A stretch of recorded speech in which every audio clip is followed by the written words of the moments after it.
하늘가는 밝은 길이 26번째 시간, 이긴 자의 소망을 심어주시는 주님의 말씀. 오늘도 중요한 꿈 해석이 있습니다. 21년 7월 6일입니다. 새벽 1시 24분, 밤마다 8시 반부터 10시 반 정도까지 기도회를 하는데 마치고 집에 와도 기도가 제대로 안 되어서 마음이 불편해서 잠이 안 온. 갑자기 회의와 억겁이라는 단어가 스침, 이거 이제 심상 또는 생각에서 쓰셨다는 얘기죠. 혹시 내가 허무감이 드는 게 이 과정이어서 주님께서 알게 하시나 싶어 핵심 진리 도표와 철로역정 책을 살펴봄. 그러면서 2, 3일 전쯤 사자가 어슬렁거리는 것을 스치듯 봤고, 지금 스친다는 표현을 쓰는 이유가 뚜렷하게, 강하게 이렇게 오지 않고 마치 영감으로, 감각적으로 느끼듯이 오기 때문에 그렇습니다. 그래서 이거는 집중하지 않으면 놓칠 수도 있는 것들이죠. 거울을 보는지 내 모습을 내가 보는데 현재 모습 그대로 머리카락을 묶었는데 흰 머리가 그대로 보임. 내가 그 모습을 보며 염색도 안 하고 다 내려놔야겠다 생각함. 이제 주님을 위해서 하나하나 포기하는 거죠. 세 번째 한다는 완전히 자기를 내려놓고 포기하고 하나님 중심으로 준비하는 기간입니다. 며칠 전 염색 못한 것과 머리 스타일 때문에 스트레스를 받으면서 결국 이것도 다 내려놔야지 주님 사랑하는 길에 이것이 무슨 소용이 있나 생각했는데 지금 신랑이신 예수님께 나아가는 과정이기 때문에 주님을 사랑한다면 주님을 위해서 육적인 모든 것을 포기하고 내려놔야 된다. 이것을 정리해가는 겁니다. 그것을 보여주시구나 싶었음. 그래서 에녹에게 지금이 회의와 억겁 단계가 맞는지, 이거는 이제 영적 성장론의 세 번째 연단을 보면 중간쯤에 이제 이스라엘 발달 과정에서는 연병과 음녀 심판 그쯤이고요. 그리고 철로 역정에서는 이제 회의와 억겁을 만나면서 이제 그 감난산 중턱에서 휴식장에서 쉬고 이제 다시 출발을 했지만 여러 가지 성경을 잃어버리고 또 여러 가지 헤매는 잠깐 회의와 의심 그리고 억겁 굉장히 허무하면서 계속될 것 같은 무한 반복이 될 것 같은 그런 두려움이랄까요? 그런 것들이 오는 단계입니다. 내 모습을 본 환상과 사자를 본 것을 주님께 여쭤봐 달라고 부탁함. 에녹 자매가 해석합니다. 주님, 주님의 뜻을 알려주셔서 따라 맞다, 회의와 억겁이 맞다는 거죠. 그 과정이라는 거예요. 그녀는 눈치가 빠르구나, 하하. 내가 그것을 기뻐하노라. 그렇게 나의 뜻도 빠르게 캐치해 나가니, 하하. 그만큼 나의 지혜가 덧입혀서 그런 것이니라. 지혜란 주님을 아는 것입니다. 그래서 주님을 알 수 있도록 성령님께서 더욱더 영감을 갑절로 허락하셨기 때문에 이렇게 하나님이 이끄실 때 이게 뭐지? 라고 생각하면서 묵상하면 주님께서 잘 알려주시는 거죠. 그것이 내가 똑똑해서 아니라 하나님이 주시는 지혜라는 의미입니다. 흰머리 있는 엄마 모습을 보는 것은요, 내가 그녀의 마음을 기쁘게 받았노라. 이제는 그녀가 그녀 스스로를 잘 볼 수 있는 것이다. 그러니 거울에 자기 자신이 잘 비춰지는 것이지 나에게 숨김없이 모든 것을 내려놓았구나. 점점 더 나를 받아 모실 준비를 그녀가 하고 있는 것이니라. 네. 아론의 쌍난 지팡이 과정 때 고라의 폐역 과정이 바로 자기 자신을 성찰하는 겁니다. 주님께서 달아주신 거울로 내 안에 주님을 중심으로 하지 못하는 육적인 것들이 성령의 자리, 성령의 이끄심을 대신해서 나를 이끌어가고 있는 고라당의 내 모습을 발견하는 게 고라의 폐역 과정인데 그것처럼 더 앞으로 나아갈수록 그것이 한 번의 일회성으로 끝나는 것이 아니고 더더욱 자기 자신을 들여다보면서 성찰하면서 하나님께 합당치 않은 것들을 버려나가야 되는 거죠. 주님, 어슬렁거리는 사자는요, 따라 그 사자는 이제 준비되고 있는 것이 맞다. 나의 때에 맞춰 나의 뜻대로 행할 나의 사자다. 지금 사자는 이제 베드로서에 있는 것처럼 마귀가 두 산길자를 찾아서 이렇게 다니는 것처럼 우는 사자와 같이 그렇게 다닌다 그랬죠. 그런 마귀를 상징하는데 이 마귀조차도 나의 때에 맞춰 주님께서 정하신 때가 있다는 거예요. 아무 때나 마귀가 자기가 하고 싶은 대로 하는 것이 아니라 주님께서 정하신 때, 악한 자도 악한 날에 쓰시려고 지으셨다 말씀하신 것처럼 주님의 때에 그 사자를 이제 풀어서 이제 연단받게 하거나 더 정결하게 나갈 수 있도록 깨우는 그런 일을 하시는 거죠. 그 사자로 인해 희주가 더욱 나에게로 나올 것이다. 그 사자는 그때 그 사자니라. 앞에서 스치고 지나갔다 그랬죠. 그 사자가 지금 어슬렁거리고 있지. 또 다른 환상에서는 사자가 보이는데 옆 모습이 보이는데 뭔가를 먹고 있어요. 봤더니 3개의 사과가 있었는데 그중 하나를 입안 가득 물고 있는 거예요. 그래서 주님 뭐라고 하시냐면 이 사자는 무섭지 않다는 겁니다. 초식 동물처럼 육식을 하지 않고 초식을 하기 때문에 뭐 현실에서 실제로 그렇다는 것이 아니고 그 정도로 사자 하면 우리가 선입견, 마귀 그러면 선입견 있잖아요. 그처럼 우리를 얼마든지 강하게 넘어뜨릴 존재로 여겨지지만 주님이 통제하시면 초식동물과 같이 그렇게 별것 아닌 존재가 될 수 있다는 거죠. 여기서도 지금 사자가 어슬렁거리면서 어떤 자기 사명을 따라 일하는데 그것조차도 주님이 통제하고 있다는 거죠. 그렇게 그녀를 위한 환경이 곧 조성이 될 것이다. 분명히 어려움, 연단의 환경일 텐데 그녀를 위한 환경이라고 했어요. 이거 무슨 의미냐면 신부단장한테 필요한 환경입니다. 안 좋은 쪽으로 보면 고생하는 거고요. 좋은 쪽으로 보면 주님께서 단장하도록 정결케 하도록 주님께서 특별히 힘써 주신 거죠. 나의 때에 맞춰 그녀를 위한 환경이 조성될 것이다. 계속 나의 때에 맞춰 이 얘기를 하십니다. 하지만 그 사자도 나의 주권 아래 있으니 더욱더 나만을 신뢰하며 나에게 나아오기 원하노라. 나만 원하고 나만 바라보는 너에게 내가 주는 선물이니라. 주님만 원하고 바라보면 또 주님만을 더욱 신뢰하면 그 어떤 것도 위협이 될 수 없고 오히려 도약의 발판이 된다는 거죠. 그래서 선물이라고 표현한 겁니다. 대시 꿈과에서 박집사님 자전거와 건물꿈.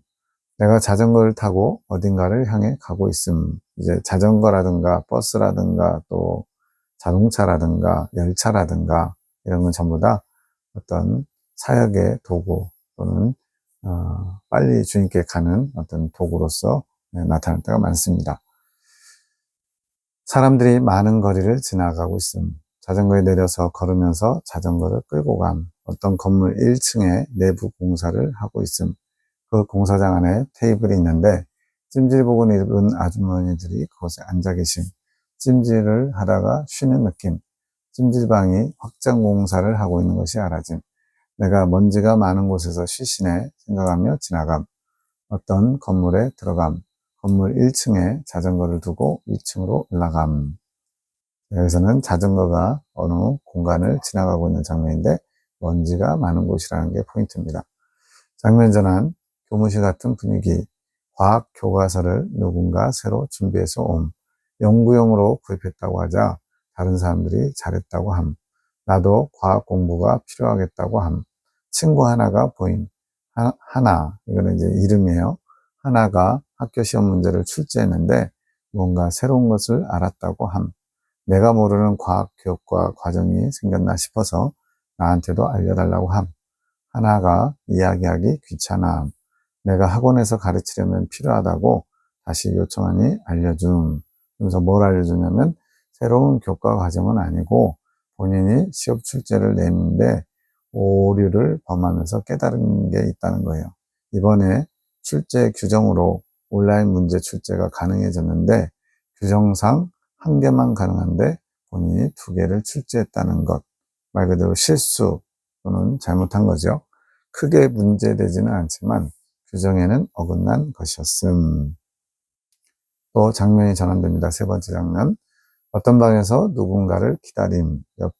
옆방에서 오는 소리가 들리는 것 같음. 치약이 있어서 칫솔질을 하려고 하는데 이렇게 씻는 거, 비누로 씻는 거, 치약으로 하는 거, 샤워로 씻는 거 이건 다 좋은 겁니다. 치약 뚜껑이 잘 안 닫힘. 사람들이 오는데 그 사람들과 만날 필요가 없을 것 같아 그곳을 나와서 1층으로 감.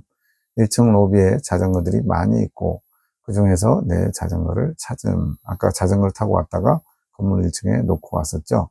그런데 그 로비에 자전거들이 많대요. 그 중에서 내 자전거를 찾았어요. 내가 들어갈 때는 안 그랬는데 나오는데 옷이 너무 평상복이어서 이 건물에 있는 사람들의 복장과 어울리지 않아. 물론 우리는 평상복을 평상시에 평상복 입지 뭐 특별한 예복을 입겠어요. 근데 여기서는 그 안에 있는 사람들이 뭔가 좀 이렇게 갖춰진 복장 또는 유니폼처럼, 그래서 본인이 좀 튀는 그런 모습이라는 얘기죠.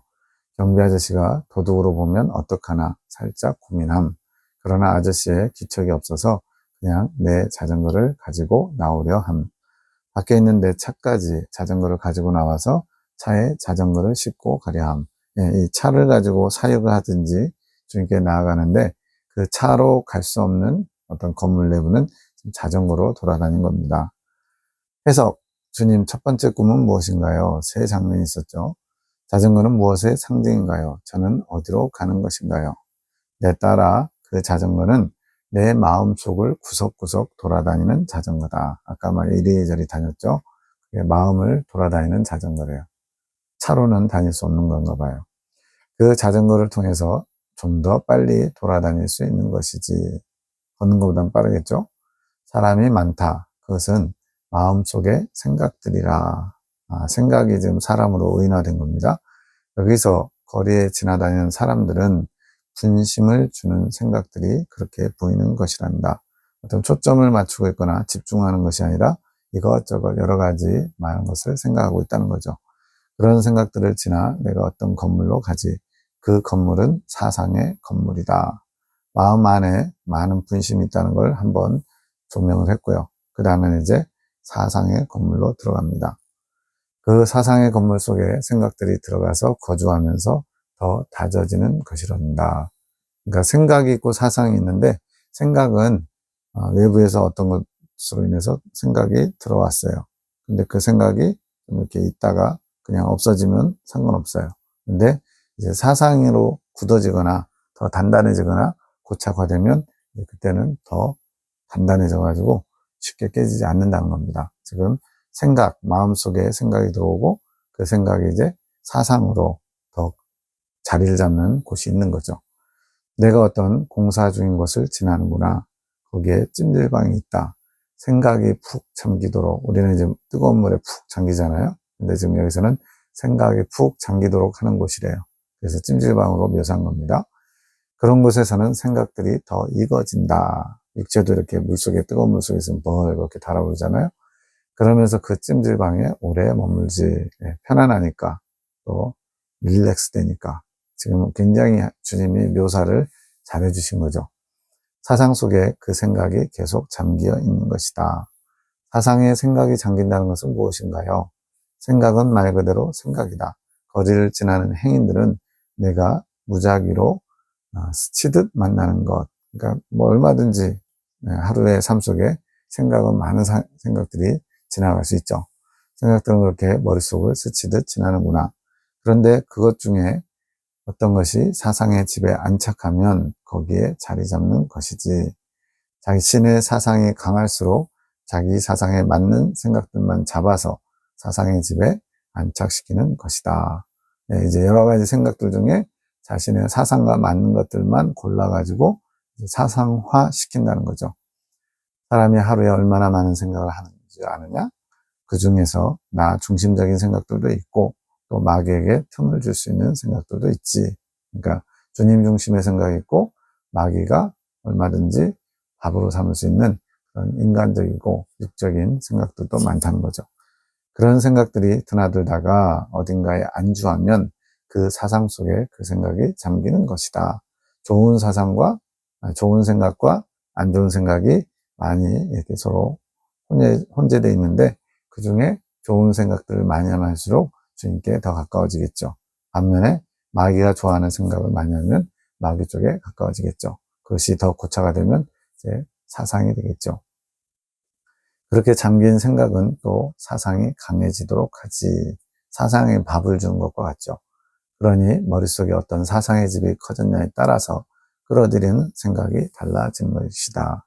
말 그대로 특화된다는 거죠. 예를 들어 어떤 사람이 돈을 벌어야지라고 마음먹으면 모든 것을 경제적인 논리로 따지겠죠. 저 사람이 나한테 경제적인 이익이 되냐 안 되냐로 친구를 사귈 것이고 뉴스를 봐도 경제적인 부분, 돈 버는 방법 이런 거를 더 많이 집중해서 보겠고, 관심사도 그렇고 하루에 투자하는 시간도 다 그쪽으로 가는 것처럼 어떤 사상의 집이 커졌냐에 따라서 거기에 맞춰서 생각들도 끌어당긴다는 거죠. 그러니 한번 치워진 사상은 바뀌기 어렵지. 우선 그 사상 속에 들어가는 생각들부터 차단해야 된다. 생각들을 자꾸만 안 좋은 것을 마치 먹잇감 주듯이 불리듯이 그렇게 되면 안 된다는 거예요. 나 중심적인 생각이 더 많아지면 나 중심적인 사상의 집에 더 많은 생각이 들어가고 그것이 그 집을 더 강하게 하는 것이지, 마치 단단한 집에 재료가 더 부어지는 것과 같죠. 그러니 생각이 먼저다. 뭐가 먼저냐면 훈련하는 걸 얘기하는 겁니다. 나중에 이제 주님 중심으로 모든 것이 다 되려면 먼저 생각의 훈련, 그래서 생각의 침묵이라는 표현이 뒤에 가면 나옵니다. 머릿속을 떠다니는 생각을 먼저 훈련해야 한다. 그 작업이 이루어지면서 나 중심적으로 변하는 것이지. 그것이 사상 개조의 처음이다. 자전거는 그런 사상과 생각의 틈을 잘 비집고 볼 수 있도록 내가 성령님과 함께 일하는 것의 상징이지. 이제 마음속에 또 생각 속에 무엇이 들어와 있는가를 한번 훑어보기 위해서 자전거라고 하는, 자전거의 특징이 뭐예요? 걷는 것보다 빠르고 또 골목길이나 좁은데도 자유자재로 빠져나갈 수 있도록 자동차보다는 훨씬 더 융통성이 있죠. 그래서 마음의 구석구석 여러 가지 생각과 사상들의 틈을 다니는 그런 표현으로 예수님이 성령님과 함께 일하시는 것의 상징이라고 말씀합니다. 그럼 제가 들어간 건물은 무엇인가요? 어떤 사상 속으로 들어갔다. 그리고 그 사상 속에서 일어나는 일을 보는구나. 그곳에는 이제 자전거가 필요 없지. 생각들의 틈을 지나는 게 아니라 이제는 사상 속에 어떤 생각들이 들어왔는지 파악하는 곳이니 그렇다. 생각들은 막 중구난방이고 뭔가 무질서하고 또 잠깐 있다 머물다가 가버리고 그런 식이었는데, 이제 사상으로 어느 정도 틀이 잡힌 곳은 그렇게 살필 게 아니고 어떤 생각들이 들어왔는지를 파악하는 곳, 어떻게 보면 이제 뭉쳐 있으니까, 모여 있으니까 더 사상의 틀을, 그런 색깔들을 훨씬 파악하기가 좋으니까 막 이리저리 다니지 않아도 된다는 거죠. 그렇다. 교무실과 같은 건물 안에 새로운 교본이 들어왔다. 새로운 교본을 가진 생각이 들어온 것이지. 교본이라는 것은 어떤 것에 대한 이렇게 해야 된다는 어떤 참고서 같은 그런 식으로 지침서가 되는 것이죠. 근데 그것이 새로운 거예요. 그래서 지성으로 그 교본이 파악되면 생각이 그것과 관련된 사상의 건물 안으로 들어간다. 그리고 파악해본다. 이것이 필요한 것인지 필요하지 않은 것인지 그렇게 연구하면서 그것을 받아들일지 말지 결정하지. 굉장히 어려운 말씀이면서도 단순하게 생각하면 우리가 지금 일상에서 여러 가지 사람을 만나고 사건을 만나고 여러 가지 생각들이 들어올 때 새로운 교본, 뭔가 새로운 것이 왔는데 그것을 지성으로 파악을 해보고 그것이 이제 내게 좋은 건지 나쁜 건지 또는 필요한 건지 필요하지 않은 건지 이것을 이제 다루는 과정이 있다는 거죠. 그러니까 지금 생각의 침묵을 이루기 위해서 이러한 과정, 코스를 먼저 잘 안 다음에 어디서 이것을 차단해야 될지를 보라는 거예요. 아예 애초에 생각 단계에서부터 사상까지 가지 않고 생각 단계에서 끊어낸다면 가장 금상첨화겠죠. 물론 주님 중심의 생각 말고 이 땅에 속한 육적인 생각들을 말하는 겁니다. 만약 그 교본이 지금까지 쌓아온 사상과 다르지만 중요하다고 생각하면 쌓아온 사상을 수정할 수도 있는 것이지. 그런 일은 먼저 생각으로 일어난다. 단순히 교정받는 차원이라면 원래 건물에서 조금 수리만 할 것이요. 다시 새로워져야 하는 것이라면 건물을 다 부숴야 하겠지. 예. 지금까지 쌓아온 사상은 오랜 시간 동안 틀을 만들었어요. 근데 달라요. 지금 새로운 교본에 들어온 생각과 사상이. 그런데 중요하다 또는 이것이 더 필요하다 생각하면 기존의 것을 완전히 허물어서라도 그렇게 하려고 한다는 거죠. 예를 들어서 이제 성경의 핵심 진리라는 것을 저도 97년 1월 사경에서 처음 접했는데 그동안 구원에 대해서 한번 구원받으면 우리는 구원이 확정됐다. 천국에서 떨어져 나가지 않는다. 이런 어떤 고정된 관념이 있었거든요. 근데 이제 핵심 진리를 배우고 나니까, 아, 구원의 여정이구나. 구원의 시작이 있고, 구원의 과정이 있고, 구원이 확정되는 단계가 있고, 구원의 완성이 있구나. 이것을 이제 알게 됐습니다. 그래서 기존에 부딪히는 사상들 또는 생각들을 쌓은 다음에 이것이 옳다라고 딱 정해지니까 과감하게 그 전의 것들을 다 부숴버린 거죠. 그 정도로 새로 들어온 것이 중요하거나 필요하거나 좋은 것이라면 그래야 되는 거죠. 그곳에서 하나를 본 것은 그녀는 자신의 사상을 타협하는 자이기에 그렇다. 그녀는 잘못된 것인 줄 알지만 그것을 그냥 덮고 넘기려고 한다. 잘못됐지만 이 정도야 뭐 라면서 대충 적당히 타협하는 사람이라는 거예요. 그런 생각을 가지고 있는 것이다. 그러나 그녀는 자신의 사상을 잘 수정하지 않는다. 본인이 그리 중요하다고 생각하지 않은 문제의 오류를 알게 되었다. 앞에서 이제 출제를 하는데 온라인상으로 한 번만 출제할 수 있는데 두 번을 출제했다는 거예요. 그것이 규정에 어긋나지만 그러나 크게 문제가 될 것은 아니어서 그냥 덮고 넘어가려고 한 거죠. 그래서 그리 중요하지 않다고 생각하는 것은 그냥 타협하고 넘어가려고 하는 거예요. 그것을 남들에게 들키고 싶지는 않아 너에게 적극적으로 이야기하지 않은 것이지. 그런 오류는 규정에 어긋난 것이지만 크게 문제되지 않으니 넘기고 싶은 그녀 마음의 결정이다. 그런 사람은 사상개조가 늦다. 자, 지금 사상개조가 왜 일어나야 되냐면 기존에 옳다고 생각했고 중요하다고 생각했고 이것이면 된다라고 생각했는데 그것이 이제 깨져야 되는 때가 온 거예요. 왜냐하면 그것이 과거의 것이 좋은 것이었을지라도 부족하거나 안 좋거나 나쁜 부분이 있다면 고쳐서 더 온전하게 해야 되는데 그렇지 못할 때 사상 개조를 해야 되는데 이 정도 차이야 뭐라면서 대충 적당히 타협하려고 그러면 개조가 안 된다는 거죠. 그 예로 이 하나자매를 든 겁니다. 어떤 방에서 누구를 기다린다는 것은 무엇인가요? 제가 양치질을 했어요. 다른 생각들이 들어오는 것을 기다리는 것이다. 그러면서 양치하는 것은 내가 감찰하듯이 너의 마음을 누비고 다니는 과정 속에 함께하는 생각인 너를 깨끗하게 유지하고자 하는 것이지. 지금 이 말하는 화자 박민희 집사님을 생각이에요. 생각. 네. 주님께서 우리의 생각을 감찰하시는데 그 감찰하시는 과정 가운데 함께하는 생각으로 박민희 집사님을 의인화한 겁니다. 성령의 조명 가운데 있는 생각은 그렇게 깨끗함을 유지하려고 양치질을 하는 것처럼 그렇게 순간순간 씻는다는 거죠. 그러니까 예를 들어서 주님이 지금 내 옆에 바로 옆에 계시고 나를 지금 빤히 보고 계셔요. 그것도 속을. 그럼 우리가 함부로 경거망동하거나 또는 안 좋은 생각을 할 수 없죠. 네, 주님 앞에서 음란을 생각한다든가 주님 앞에서 막 세상 욕심 부린다든가 결코 그렇게 할 수 없죠. 이러한 하나님의 시선을 의식하며 사는 사람하고 그냥 나 혼자 내 뜻대로 내 마음대로 나 하고 싶은 대로 사는 사람은 삶의 질이 또 모양이 완전히 다르겠죠. 그처럼 지금 성령의 조명 가운데 있는 사람은 순간순간 사상의 깨끗함을 생각의 깨끗함을 유지하려는 기본 자세가 있다는 거죠. 그것도 성령의 도우심이다. 그런데 옆방에서 들리는 소리가 유희의 소리가 들리는구나. 노는 소리요. 그것을 느낀 너는 그 무리와 섞이고 싶지 않아 그것을 떠난다. 뭔가 좀 구별된 거죠. 이번에는 함께 할 수 없는 사상의 공간으로 나의 성령의 생각이 들어간 것이다. 함께 할 수 없는 사상의 공간. 그러니까 다른 안 좋은 사상, 세상적이고 육적이고 인본적인 것을 가진 그런 사상들 속으로 들어갔는데 거기는 함께하고 싶지 않고 섞이고 싶지 않고 그런 어떤 선이 있는 거죠. 그러면 양치를 하면서 준비를 하고 있다가도 함께 할 수 없으면 성령의 생각은 없어지는 것이란다.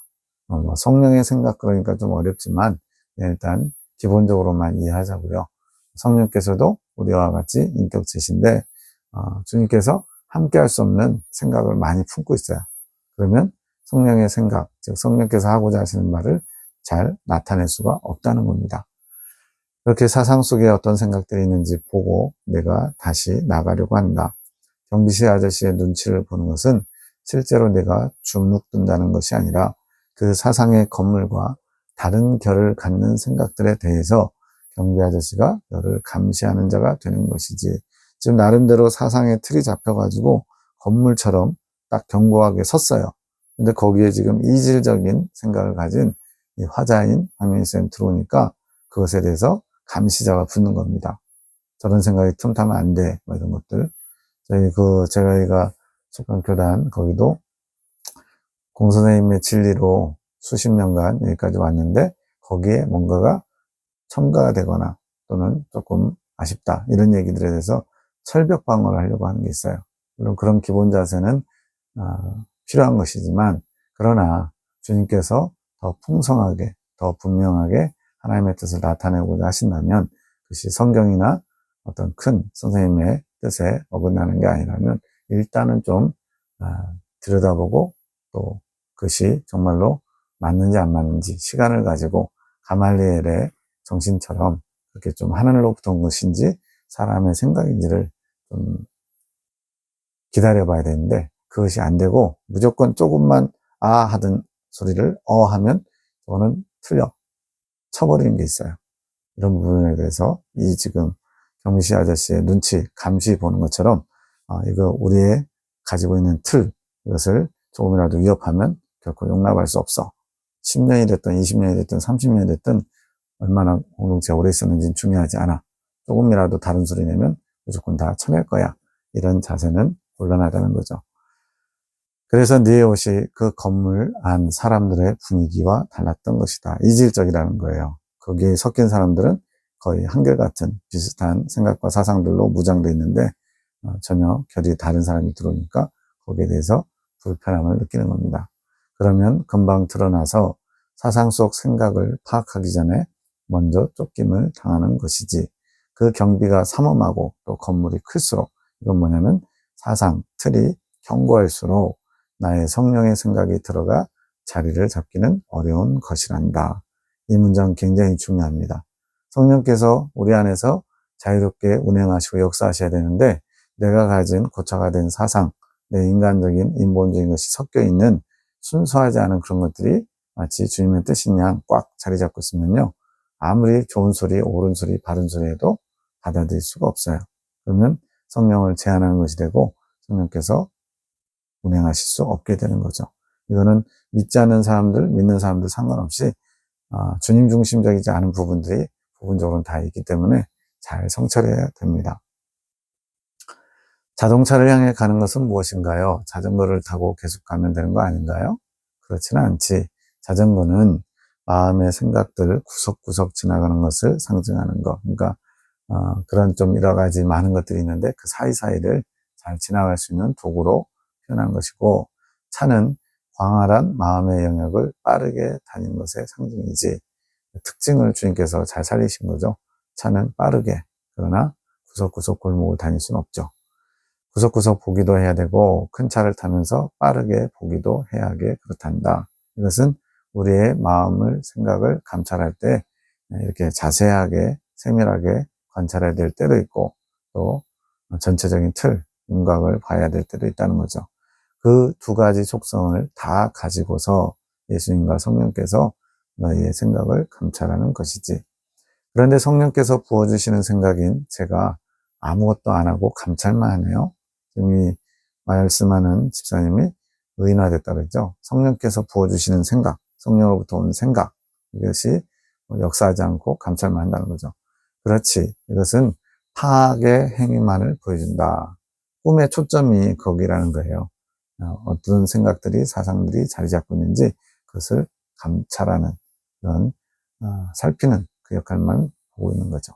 우선 감찰해야 한다. 그리고 그 감찰 아래 수집된 정보를 가지고 생각을 불러일으켜야지. 이런 일들은 아주 정교하게 무의식의 과정으로 일어나는 경우가 많다. 무의식의 과정. 그러니까 나도 모르게 내 안에 계신 성령님, 또 성령님의 이끄심을 받는 나의 영혼의 그런 것들이 작용하는 거죠. 우리가 혼의 영역은 잘 알지만 영의 영역은 잘 몰라요. 왜? 영과 혼이 죄로 말미암아 약간 따로 놀아요, 따로.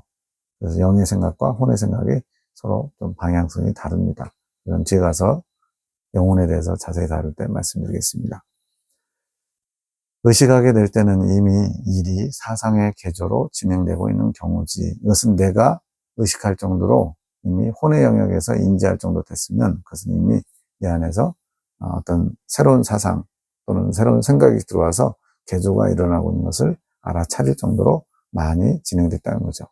지금 너희 안에서 계속 이런 일들이 일어나고 있단다. 그래서 이 하늘군대 또 예레미야 기도원에 계신 분들이 다 처음에는 너무나 생소한 것도 많고 말귀도 못 알아듣고 그래가지고 처음엔 충돌 또는 이해를 잘 못해서 엉뚱한 판단과 해석을 할 때도 많이 있었죠. 근데 지금은 이제 일관되게 훈련받으면서 정리가 된 겁니다. 그래서 나는 좀 바쁘구나 하하하. 주님이 우리 안에서 이러한 세밀한 작업들을 하고 계신 거예요. 이것은 좋은 겁니다.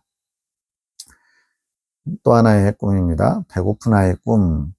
남편과 식사를 하러 감. 어떤 무리가 이미 테이블에서 식사하고 있음.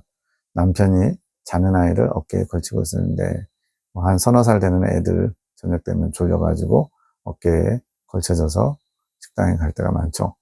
내가 그 아이를 받아서 자리에 앉음. 남편과 사람들이 식사를 가지고 옴. 뷔페식이었음. 내가 남편에게 아이가 자니 내 밥 좀 퍼다 달라고 함. 남편이 내 식사를 가지고 옴. 자던 아이가 갑자기 일어나 식사를 하겠다고 함. 아이가 먹성이 좋구나 생각함. 그래서 남편과 식사하는 자리에서 이 아이는 무엇인가요? 그 아이는 너희 아이 같지는 않지만 너희 품 안에 있다. 나의 계시의 말씀이라. 주님은 의인법을 좋아하셔요. 이제 주님이 알려주신 계시, 즉 주님의 뜻이 담겨 있는 그런 말씀이래요. 그 말씀이 지금 너희의 품 안에 있다. 계시를 전달해 주신 거죠. 너는 어미 된 마음으로 내 남편은 아비 된 마음으로 품는 것이지. 내가 많이 품고 있는 것은 내가 모체이기에 그렇지. 지금 주계시 송원장님, 보충계시 꿈 박민희 시장님, 에녹자매가 환상 쪽으로 이렇게 계시라는 의미는 주님께서 나타내신 뜻이잖아요. 그래서 모체라는 표현은 그런 주님의 말씀을 받는 도구 통로이기 때문에 더 많이 품고 있다. 그렇게 표현한 겁니다. 그 아이가 잔다는 것은 아직 깨어 활동할 때가 되지 않았다는 것이다. 계시의 말씀이 깨어서 활동할 때가 되지 않았다는 건 뭐냐? 뒤에 나옵니다. 먹어서 자라야 된대요. 그런데 먹는 시간에는 번떡 일어나지. 벌떡이죠, 벌떡. 그 아이는 지금 배고프기에 그렇다. 계시의 말씀이 배고파서 일어났대요. 계시가 왜 배고픈가요? 계시가 자라야 하기 때문에 배가 고프다. 계시가 왜 자라나요? 하나님 말씀은 완전한데 나는 말씀이다. 그런데 육신으로 온 나는 나의 때를 위해 자라야 했다. 주님께서 공생에 30세부터 시작하시잖아요. 그래서 30년 동안은 본격적인 말씀으로서의 활동을 하지 않으시고 어떻게 보면 사적인 영역을 사셨죠. 그래서 공생에 사생에 이렇게 나눈 겁니다. 주님께서도 그렇게 때가 있으셨어요. 30세까지 성모 마리아 또 요셉과 함께 살아가는 말씀인 내가 자라야 했다. 너를 통한 나의 계시도 자라야 한다. 너의 품 안에서 때를 위해 자라면서 양육을 받아야 된다. 이거는 뭐냐면 계시가 부족한 것이 아니라 그 계시를 받는 사람들이 그 계시를 온전히 받고 또 그 계시를 온전히 깨닫고 그렇게 해서 계시가 활발하게 증거되고 또 나눠줄 수 있는 그런 상태를 기다리는 거죠. 때를 기다리는 거죠. 너희의 품 안에서 때를 위해 자라면서 양육을 받아야 한다. 그것은 보호함과 동시에 성장을 이루게 하는 것이다. 그런 계시가 성장하는 것은 너희 믿음으로 가능한 것이다. 더 나의 말에 대해 믿음을 주고 예를 들어서 정말 전혀 생각지도 못한 말씀을 주님이 주시면 당황하기도 하고 의심하기도 하고 그래서 김봉식 집사님이 송 원장님 남편분이 계속 시험에 든 이유가 아니 하나님 어떻게 그렇게 심하게 말씀하실 수 있냐고 하나님 말씀하신 거 맞냐고 막 이러거든요. 그래서 계시받는 사람들이 자기 감정이나 자기 어떤 형편을 반영한 거 아니냐 의심하게 되죠. 계시가 부족해서 자라는 것이 아니다. 계시가 능력을 나타내기 위해 자라는 것이다. 능력이 되기 위해서 자라야 된대요. 왜냐하면 사람들이 의심하면 믿음으로 자라게 한다고 했잖아요. 의심하는 사람에게는 역사하실 수가 없기 때문에 그렇습니다. 그래서 그것을 온전히 믿어주고 온전히 그 계시를 신뢰하면 그 계시가 능력으로 나타나서 다른 사람을 또 변화시킬 수 있는 능력이 되겠죠. 양육됨으로 때를 준비하는 것이지. 그러면서 너희 부족도 채워지는 것이다. 그래서 계시가 자라면서 또 계시받는 사람들, 계시의 통로로 쓰임받을 사람들도 점점 부족함이 변화된다는 얘기죠. 계시를 품은 자로서 부족함도 채워지는 것이지. 그래서 같이 양식을 먹는 것이니라. 뷔페에서 같이 식사하는 것 말입니다. 참 이런 비유를 통해서 이렇게 계시와 또 그 계시를 양육하고 보호해야 되는 계시의 통로, 도구들의 어떤 입장도 설명하신 거 보면 참 주님의 지혜가 대단하다 아니할 수 없습니다. 그 다음 또 중요한 꿈입니다. 원주민 양고기 꿈. 어두운 밤에 어떤 원주민 3명이 나에게 방문한 느낌. 꿈이라는 건 좀 막연한 게 있어요. 그래서 방문한 느낌 그랬어요. 원주민 3명, 좀 약간 그 원주민 그러면 원래 살고 있던 토착민들 얘기하는 거죠. 야외에 큰 식탁이 있어서 그곳에 그 사람들이 앉음. 그 사람들이 자신이 가져온 음식을 접시 위에서 칼로 긁어내면서 담은 빵 같은 것인데 딱딱해 보임. 뭐 바게트 같은 거라고 생각할 수 있는데 좀 딱딱하게 오랫동안 굳은 빵 생각하시면 되겠어요. 제일 높은 사람이 그것을 칼로 포를 뜨듯이 베어내어 접시에 놓고 그 음식 덩어리를 다른 사람에게 이렇게 빵 하나를 나눠 먹는 모습이죠. 다른 사람도 그렇게 반복하고 또 다른 사람에게 넘김. 마지막 사람이 다 베어내고 내가 그것을 받아 나도 똑같이 함. 연장자인 원주민이 우리 원주민은 양고기를 말려서 먹는데 우리는 딱딱한 부분을 조금씩 먹으면서 천천히 음미하는 것을 좋아하고 당신은 부드러운 부분을 좋아한다고 함. 단단한 음식, 뭔가 느낌이 오시죠? 그래서 5장에 있는 말씀. 그들이 먹는 모습을 보니 조금 입에 넣고 계속 오물거리거나 고기 조각을 계속 만져서 부드럽게 해서 입에 넣음. 원주민 3명은 단단한 음식을 먹고 있고요. 지금 이 화자 박명희사님은 부드러운 음식을 선호하고 또 부드럽게 좀 만들어서 먹고 있습니다. 내 그릇을 보니 내가 잘라낸 부위는 부드러워 보였음. 내가 서로의 기호가 많이 다르다고 생각하며 딱딱한 것을 좋아하면 나중에 이가 다 상하겠다 생각함. 이 부분은 그냥 중요하지 않고 그냥 생각이에요. 그래서 원주민과 같이 양식을 먹는 것은 무슨 꿈인가요? 단단한 양식을 먹는 자들이다. 그래서 5장 14절에 뭐가 나와요? 단단한 식물은 장성한 자의 것이니 저희는 지각을 사용함으로 연단을 받아 선악을 분별하는 자들이니라 그랬죠. 즉 단단한 식물을 먹을 수 있는 사람들, 그들이 이 원주민들이고 자연인, 원주민이라는 느낌은 좀 이렇게 자연인 느낌 나죠. 나의 세례요한이 그렇게 살았다. 약대 토롯을 입고 메뚜기와 석청을 먹으면서 광야에서 이렇게 살았죠. 그들이 너와 같이 양식을 먹는 것이다. 이긴 자인가요? 그렇지. 그들이 이긴 자이지. 그런데 왜 옷이 그런가요? 아마 좀 보기에 좀 투박하고 촌스럽고 그렇겠죠? 왜 마음에 안 드느냐? 옷이 무슨 상관인데 왜 꼭 이긴 자가 흰 두루마기에 금 멜류관을 쓰고 나타날 것이라고 생각하느냐? 왜냐하면 흰 옷을 입는다고 그러고 금 멜류관을 쓴다고 그랬으니까. 근데 꼭 그러고 다니라는 법은 없다는 거죠. 신부라고 꼭 드레스 입고 나와야 한다고 생각하고 그러지. 하하하. 우리의 고정관념을 주님이 짚어주신 겁니다. 그들은 나를 향해 날 것과 같은, 그러니까 다듬어지지 않은 원초적인 그런 사람들이다. 거추장스러운 게 필요 없다. 막 이렇게 자기를 꾸미고, 이렇게 단장하고 막 이런 것들. 물론 이제 신부 단장한다는 그 단장과는 전혀 차원이 다른 얘기죠. 가식도 없고 아주 투박하지만 주님 앞에 깨끗하다는 얘기죠. 자신의 생존을 위해 최소한의 것으로 단장한 자다. 그리고 늘 경계하지. 그래서 원주민과 같은 무장이 있는 것이다. 경계한다. 언제든지 마귀의 공격을 받으면 그것과 맞서 싸울 준비가 되어 있다는 거죠. 본능에 충실하다. 나를 위해 먹고 나를 위해 무장하지. 자기가 없는 주님을 위해서 먹고 주님을 위해서 또 싸울 준비가 되어 있는 자신을 위한 것은 최소한의 것만 한다. 이게 이긴 자의 모습이라는 거예요. 그래서 단순한 기능에만 집중하는 모습인 거지. 화려하지 않다는 겁니다. 외적인 것이. 그런데 왜 그런 분들과 밤에 밥을 먹나요? 지금이 영적으로는 밤이다. 나의 아침을 기다리기 위해 밥을 먹어야 한다. 영적인 밤, 어두운 밤, 이 밤에 나의 아침을 기다리기 위해 밥을 먹어야 된다. 주님께서 오시는 그때를 준비하기 위해서 영적인 그런 상황 속에서 밥을 먹어야 된대요. 그들은 이미 단단한 음식을 잘 먹는다. 그것에 익숙해 있고 그것이 맛있다고 말한다. 맛을 느낄 줄 아는 자다. 그러니까 단단한 음식을 못 먹는 사람들에게는 그 단단한 음식이 맛없는 음식인데 이것을 먹을 줄 아는 사람은 맛까지 느낀다는 거죠. 그러나 너는 아직 부드러운 것을 선호하는구나. 그들과 겸상하여 같은 양식을 먹는다 하더라도 영적으로 부드러운 것을 찾는 자가 너요. 단단한 것을 찾는 자가 이긴 자들이다. 영적으로 부드러운 것을 찾는 자. 이건 뭐예요? 단단한 식물을 먹지 못하는, 영적으로는 그들보다는 더 어린 사람이 있고, 이긴 자들은 단단한 것을 먹을 줄 아는 자라는 거죠.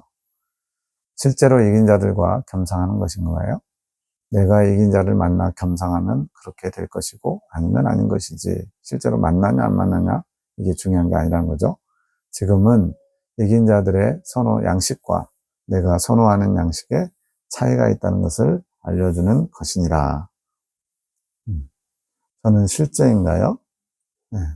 너도 되고 하늘 군대도 모두 다 되지. 사랑의 사도 모두도 되지. 그러면서 이긴 자를 향해 나오는 나의 백성 모두가 되지. 이긴 자와 같은 양식, 양고기를 먹는다는 것은 그나마 그래도 나의 양식을 찾고자 하는 자인 것이다.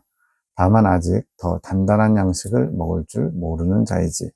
먹을 줄 모른다기보다는 먹을 수 있는데 그 참맛을 모르기에 선호하지 않는 자다.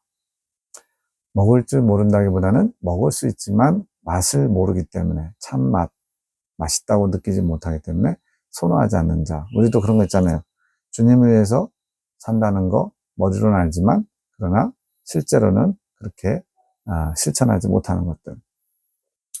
하늘 군대 계시는 더 단단한 양식이다. 지금 이 하늘 군대를 통해서 주시는 말씀들이 단단한 양식이래요. 어린 양의 몸과 같은 양식이다. 어린 양은 예수님이죠. 즉 말씀으로 오신 예수님의 몸을 나눠주신 거라는 거죠. 그러니 조금씩 조각조각 천천히 음미하면서 먹어야 한다. 그래야 소화가 잘 되고 또 참맛을 느끼게 되는 것이다. 그렇다고 그런 양식이 꼭 하늘 군대에 계시라고만 생각하지 말거라.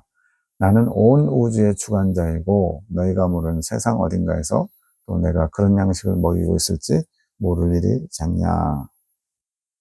공선생에게 처음 전해준 밝은 빛 진리도 단단한 양식이었다. 그가 그것을 잘 소화해서 쉽게 먹을 수 있도록 요리해 주었지. 성경 속에 있는 말씀들이에요. 성경을 벗어난 건 없고 다만 그것을 전체적인 거를 잘 깨가지고 보배도 껴야 보배가 되는 것처럼 그런 보석을 잘 꿰어서 작품으로 만든 게 성경의 핵심이거든요. 그처럼 잘 소화해서 쉽게 먹을 수 있도록 요리해 준 게 성경의 핵심 진리라는 겁니다. 그도 처음에는 그 양식이 단단했노라. 공손님한테도 그 양식이 참 단단한 식물이었다는 거죠. 너희도 나의 단단한 양식을 잘 먹게 되면 그것을 다른 사람들이 더 접하기 쉽도록 요리할 줄도 알게 되겠지. 그러니까 지금 1차적으로 먼저 주님의 양식, 단단한 양식을 접했기 때문에 이것을 잘 요리할 수 있는 방법을 배워야죠. 그게 성장하는 것이고 또 깨닫는 것이고 점점 하나님 중심으로 변해가는 것이고 중요한 것은 단단한 것을 천천히 계속 씹어서 먹어야 한다는 것이다. 천천히 그리고 계속 씹어서 오랫동안 그게 반복돼야 된다는 거죠. 너는 꿈에서 먹기 좋은 부드러운 것을 찾았다. 그리고 오히려 서로 기호가 다른 것을 좋아했지. 저 사람들이 먹는 것과 내가 먹는 것은 아예 다른 부류의 음식이라 치부하는 것이다. 아우, 저 단단한 음식 이상할 텐데 이러면서 걱정까지 해주잖아요. 이긴 자들의 양식을 어떻게 먹냐 하는 마음가짐이지. 오늘날 이제 저희 교단에서도 아우, 이긴 자 돼보려고 했는데 정말 힘들어. 도저히 이 모습을 안 돼. 그냥 순교자나 되자. 이렇게 돼버린 거랑 비슷한 거죠. 그러면 오히려 다른 것을 먹어서 다행이라고 생각하는 마음이 든다. 그것은 좋지 않다. 주님은 우리 모두가 이긴 자의 양식, 단단한 음식 먹기를 원하십니다. 하는 데까지 해보고 안 되면 어쩔 수 없죠. 근데 아예 처음부터 나는 못해라고 선을 그어버리면 성령을 제한하는 것과 다를 바가 없습니다. 그러면 평생 이긴 자의 양식을 못 먹느니라. 이긴 자와 같은 양식을 받는 위치까지 왔으면서 그렇게 안주하는 것은 안타까운 일이고 내가 기뻐하는 일이 아니다. 교단에 하는 말씀 같아요. 내가 준 내 몸 어린 양 고기를 받는 특별한 식탁에 앉았으면서 그 정도에 만족하는 것을 내가 어찌 기뻐하겠느냐. 그러니 그런 원주민의 자세를 본받기 바란다. 단단한 음식을 먹는데 주저하지 않고 또 그것을 천천히 꼭꼭 씹어서 맛을 음미할 줄 알고, 물론 그 과정이 있었지만 비록 아직 그 경지에 들어가지 못했을지라도 그런 자세를 본받아 이제 주님이 주시는 단단한 양식을 먹을 수 있도록 사모하면서 그렇게 따라가야 된다는 거죠. 밤기도 40일 참회기도 26일째 나의 주여 더욱 깨어있기 원합니다. 이 시간이 당신을 위한 시간이 되기 원합니다. 저의 생각은 없이 주님의 생각으로만 채워지기 원합니다.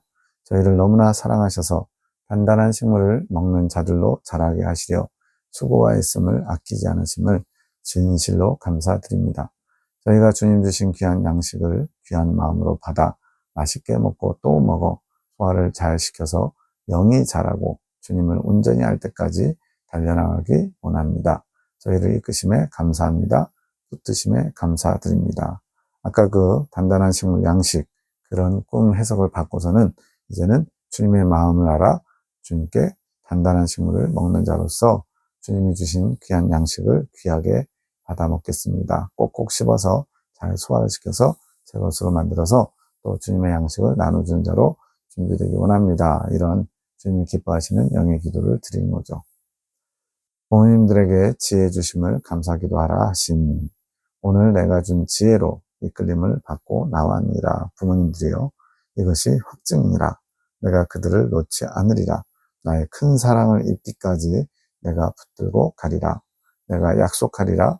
나의 열심히 그들을 이끌어갈 것이니라. 너는 감사하여라. 충만한 간사로 나를 기쁘게 하여라. 나의 주여 감사합니다. 이것은 너의 기도응답이니라. 너의 충성에 대한 나의 보답이며 은혜라. 이런 기도를 올려드렸고 또 그냥 기도만, 소원만 아른다고 되는 게 아니라 주님의 뜻을 받아서 나도 주님의 뜻을 이루고자 하는 그런 화답의 자세, 그것이 곧 충성스러운 모습이고 주님께서도 거기에 보답해 주시는 거예요. 그러니까 서로 주님과 주고받는 거예요. 사랑은 주고받는 것입니다. 배우고 본받아서 이제 나도 그런 사랑을 주님께 드릴 수 있어야죠. 나의 주여 너무 감사합니다. 저는 충성한 것이 없습니다. 당신께서 주신 것으로 이끄시는 대로 온 것밖에 없습니다. 남은 평생 당신께 감사하며 충성하겠나이다. 미천한 저를 통하여 당신이 원하시는 모든 뜻을 이루소서. 부족한 저를 받으시고 도구로 쓰시니 감사할 뿐입니다. 저의 마음도 생각도 감정도 오로지 당신을 위한 것이 되고 싶습니다. 마음, 생각, 감정 오로지 주님만을 위하여. 이것이 바른 자세죠. 나의 주여, 한 가지 청이 있습니다. 저희 아픈 손가락을 기억하옵소서. 먼저 내가 주님 앞에 바로 서겠습니다. 주님을 기쁘시게 하는 삶으로 나아가겠습니다. 말씀하신 거 다 실천하겠습니다. 해놓고 이제 소원을 하나 또 올려드리는 거예요. 이니, 큰아들 이니를 기억하여 주옵소서. 제가 어미로서 채워주지 못한 사랑의 자리가 너무나 큽니다. 이제 이혼하시고 뭐하고 하면서 그 사춘기나 이럴 때 상처가 있어서 지금도 원망의 마음이 좀 있었는데 지금은 많이 좋아진 걸로 알고 있어요. 그 아들을 당신 사랑의 자리로 불러주십시오. 제가 받은 사랑이 너무 크고 감사하지만 이 일을 생각할 때 제 마음이 너무나 찢어지게 아픕니다. 그 아들을 세상 가운데 두지 마소서. 그것이 저의 소원입니다. 당신의 뜻이 있으시다면 중재자로 그 아들을 품을 수 있게 하소서. 자, 그냥 혈육 간의 애정 때문에 아들을 위해서 간절히 기도하는 것이 아니고 주님의 마음을 품고 중재자로서 주님의 뜻을 드러내고 또 그 아이의 입장에서 주님께 아뢰고, 그래서 중재자 하면 바로 제사장과 선지자의 역할을 동시에 감당하는 거라고 했죠. 그리고 주님의 보혈을 사용하는 자라고 했습니다. 그렇게 혈육 간의 애정에 매어서 기도하는 것이 아니라 이제 주님의 마음을 알아 주님의 뜻대로 중재자로서 구하는 겁니다. 당신의 거룩한 길을 가게 하소서. 좁은 문, 좁은 길을 가게 하소서. 그 눈을 축복하소서. 그 축복으로 당신을 바라보게 하소서.